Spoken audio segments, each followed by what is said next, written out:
તારીખ 15/7/2026 રોજ અમરેલી જિલ્લાના લાઠી પોલીસ સ્ટેશન ખાતે એક હની ટ્રેપનો ગુનો દાખલ થયો હતો. આ જે ગુનો છે તે કુલ 5 વ્યક્તિઓ વિરુદ્ધ દાખલ થયો હતો, જેમાં નિલેશ ગોસ્વામી, શ્યામ તથા 2 અજાણ્યા ઈસમો તથા 1 અજાણી મહિલા વિરુદ્ધ દાખલ કરવામાં આવ્યો હતો. આ કામના જે અન્ય 4 આરોપીઓ છે તેને લાઠી પોલીસ સ્ટેશન દ્વારા પકડવામાં આવેલા છે. આ ગુનાની જે ટૂંક વિગત છે એ પ્રકારની છે કે આ કામના જે ફરિયાદી છે તે લાઠીથી દામનગર તેમની દીકરીને મળવા માટે જતા હોય તે દરમિયાન લાઠી ચોકડી પાસે અન્ય એક મહિલા છે તે આવીને એમને રોકે છે અને તેની પાસે લિફ્ટ માગે છે ભૂરખિયા સુધી. ત્યાં આગળ ફરિયાદી છે તેમને એની સાથે લઈ જાય છે.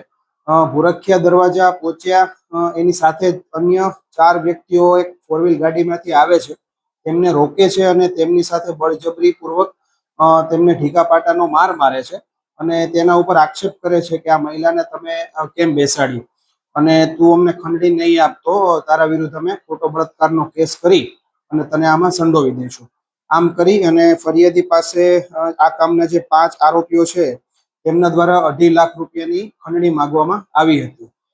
તેમાંથી જે 58,000 રૂપિયા છે તે ફરિયાદી દ્વારા ગૂગલ પે મારફતે એક આરોપીને ઓનલાઈન એકાઉન્ટ મારફતે આપવામાં આવેલ હતા. આ બનાવ બન્યા બાદ જે 5 આરોપીઓ છે તે નાસી ગયેલ હોય. લાઠી પોલીસ સ્ટેશનમાં બીએનએસની કલમ 140(3), 308(5), 308(7), 61(2), 115(2), 126(2) તથા 351(3) મુજબ ધોરણસર ગુનો દાખલ કરવામાં આવ્યો હતો. આ ગુનાના કામે એક આરોપીની અટકાયત ત્યારે જ કરવામાં આવી હતી. અન્ય જે 4 આરોપીઓ છે તેને લાઠી પોલીસ સ્ટેશન દ્વારા ભાવનગર તથા અમદાવાદ શહેર પોલીસની મદદથી પકડી પાડવામાં આવ્યા છે.